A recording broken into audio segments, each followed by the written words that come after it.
بسم اللہ الرحمن الرحیم۔ بسم اللہ الرحمن الرحیم۔ عزیز طلبہ کرام، السلام علیکم ورحمۃ اللہ وبرکاتہ۔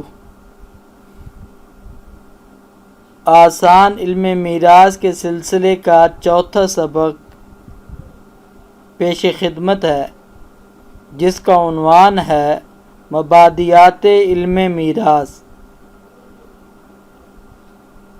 دوستو، دنیا میں جتنی بھی چیزیں پائی جاتی ہیں، ہر چیز کا کوئی نام، کوئی مطلب، کوئی مقصد ہوتا ہے۔ یہی نام، مطلب اور مقصد مل کر اس چیز کا تعارف اور پہچان ہوتے ہیں۔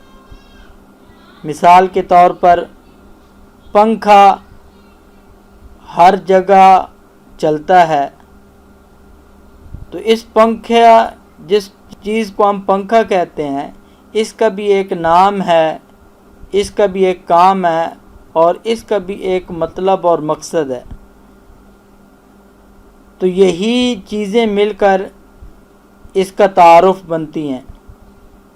اب ہم اس کو پنکھا کہتے ہیں کیونکہ اس کے پر ہوتے ہیں، اور پروں کو پنکھ بھی کہتے ہیں، اسی مناسبت سے اس کو پنکھا کہہ دیا۔ اسی طرح اس کا کام یہ ہے کہ یہ چلتا ہے اور ہوا دیتا ہے، اور اس کا مقصد اور غرض یہ ہے کہ اس سے گرمی دور ہوتی ہے اور انسان کو راحت ملتی ہے۔ تو یہ سب چیزیں مل کر پنکھے کا کیا ہو گئیں؟ تعارف ہو گئے۔ اسی طرح دنیا کے اندر جتنے علوم فنون پائے جاتے ہیں، ان کا بھی کوئی نہ کوئی نام رکھا جاتا ہے، جو اس علم کی غرض اور مقصد کو سامنے رکھ کر طے کیا جاتا ہے۔ تو علم میراث یہ بھی ایک علم ہے، اس کے بھی کئی نام ہیں۔ معروف ناموں میں سے اس کو علم المیراث بھی کہتے ہیں، علم الموارث بھی کہتے ہیں، علم الفرائض بھی کہتے ہیں۔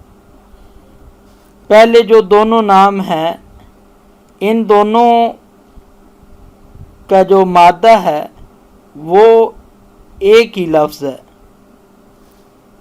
اور وہ ہے وارثہ یارثو۔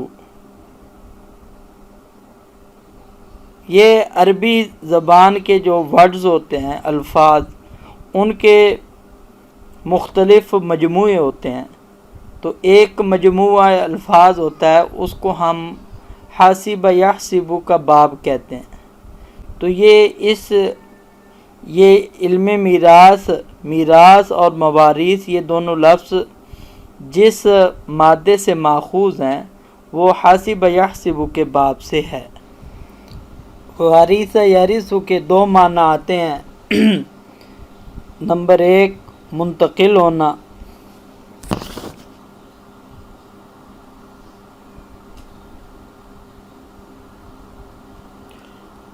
اور دوسرا اس کا معنی آتا ہے باقی رہنا، بقا۔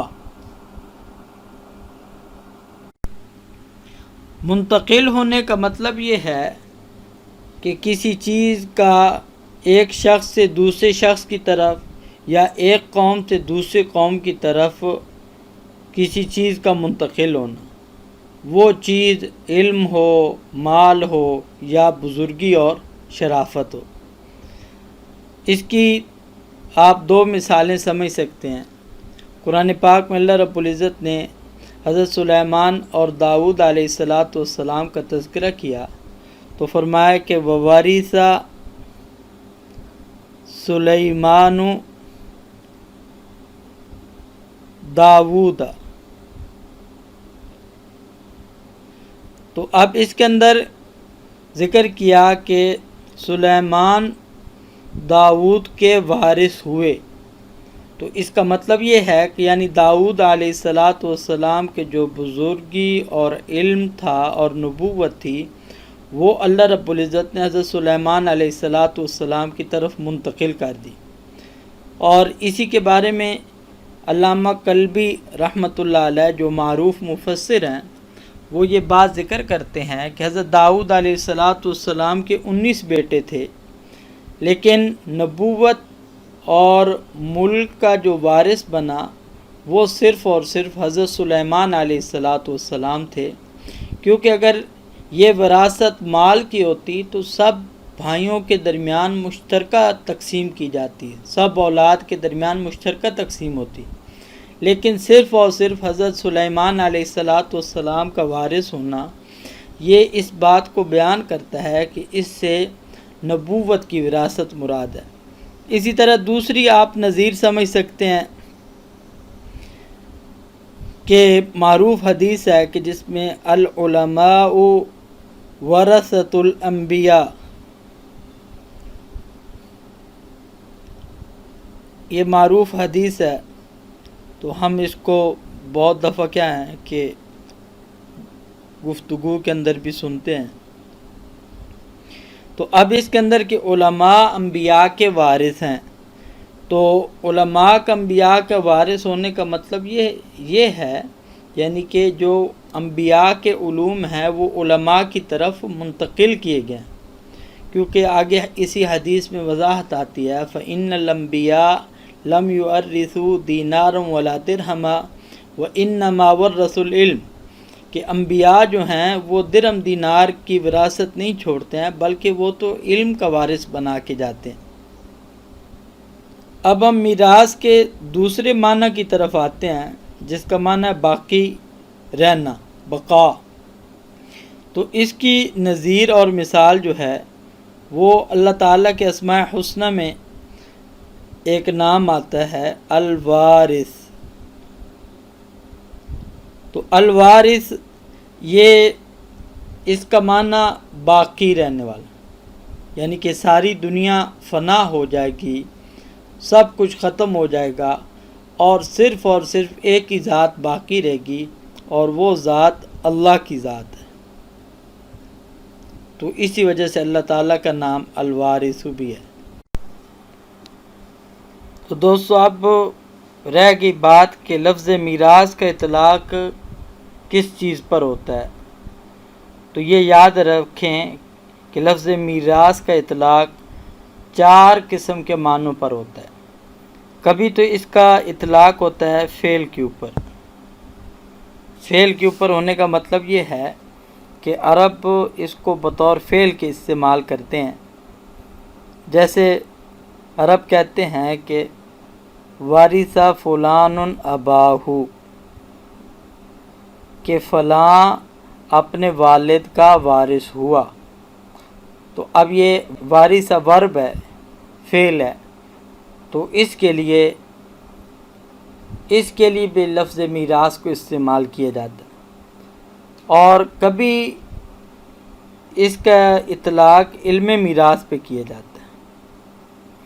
علم میراث پر جیسے کہ عربی میں کہا جاتا ہے کہ فلان یحسن المیراث، کہ فلاں آدمی علم میراث کو اچھی طرح سے پڑھنے والا ہے، اچھی طرح سے یاد رکھنے والا۔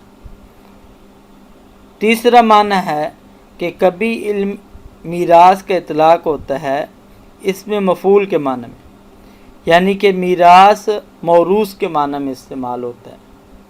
تو کہا جاتا ہے کہ ھذہ الدار میراث، ھذہ الدار میراث، یعنی کہ یہ گھر وراثت ہے، موروث ہے، یہ گھر کیا ہے جی؟ موروث ہے۔ اور کبھی حق میراث کے لیے اس کا استعمال کیا جاتا ہے۔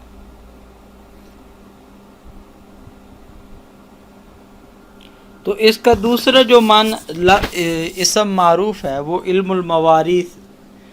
تو موارث جو ہے یہ اصل میں موروث کی جمع ہے۔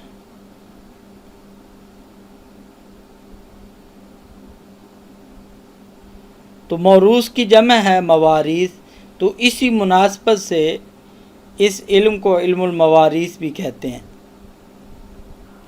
اس علم کا تیسرا نام ہے علم الفرائض۔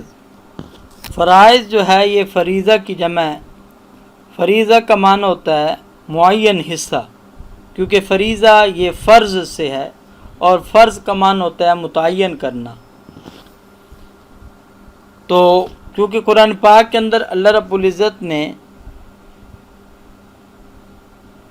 جو ورثاء کے حصے ہیں ان کو معین طور پہ بیان کر دیا کہ 1/6، 1/3، 1/2، یعنی کہ آدھا، تہائی، چوتھائی۔ تو اسی اعتبار سے اس علم کو علم الفرائض بھی کہتے ہیں۔ تو گویا کہ فرائض کا مطلب ہو جائے گا متعین حصے۔ قرآن پاک میں اللہ رب العزت نے ذکر کیا فریضۃ من اللہ۔ اسی طرح حدیث میں بھی ہے کہ آپ صلی اللہ علیہ وسلم نے فرمایا تعلموا الفرائض، کہ علم میراث حاصل کرو۔ یہ تو علم میراث کے نام اور اس کے ناموں کی جو مختلف وجوہات ہیں اس کی بات تھی۔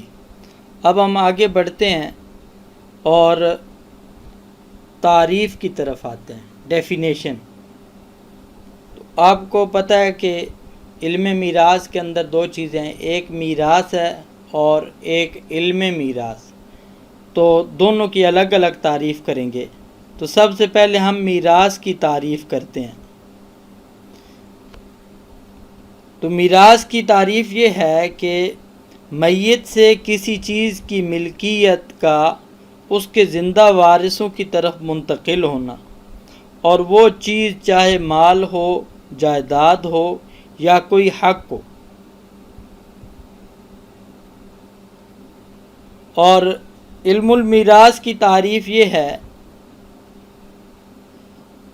کہ چند ریاضی اور فقہی قواعد کا جاننا جن سے ترکہ میں سے ہر وارث کا حصہ معلوم ہو جائے،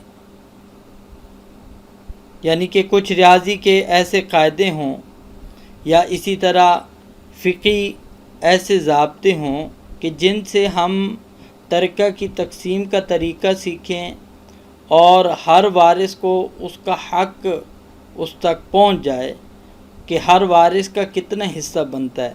تو یہ علم المیراث کی تعریف ہو گئی۔ اس تعریف کی روح سے علم میراث کے 3 عناصر بنتے ہیں۔ نمبر 1 کہ اس علم کے اندر گویا کہ ساری بحث جو ہوگی وہ 3 چیزوں پر ہوگی۔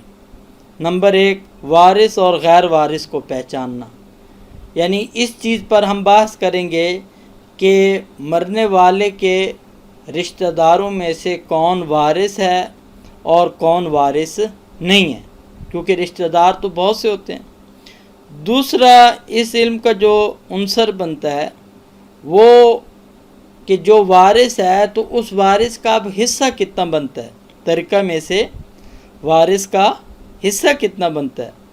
نمبر 3 کہ وہ ریاضی کا حساب کہ جس کے ذریعے سے ہم وارث کے حصے تک پہنچ جائیں۔ تو تیسرا یہ اس علم کا عنصر بنتا ہے۔ تو گویا کہ ان 3 عناصر پر اس سارے علم کے اندر بحث اور گفتگو ہوتی ہے۔ تو علم میراث کی تعریف کے بعد ہے علم میراث کا موضوع۔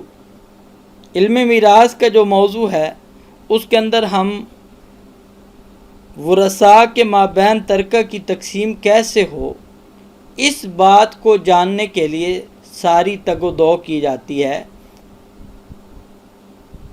اور اس کے بعد ہے اس علم کی غرض، مقصد۔ تو وہ واضح اور آسان سی ہے کہ حقدار کو اس کا حق پہنچ جائے، بس یہ اس علم کی کیا ہے، غرض ہے کہ ورثاء میں سے جو وارث ترکہ کا حقدار ہے اور جتنا حق رکھتا ہے وہ اس تک پہنچ جائے۔ تو یہ آج کے سبق کے اندر ہم نے علم میراث کے نام، اس کی تعریف، اس کے موضوع اور اس کے غرض و غایت پر بحث کی۔ والسلام علیکم ورحمۃ اللہ وبرکاتہ۔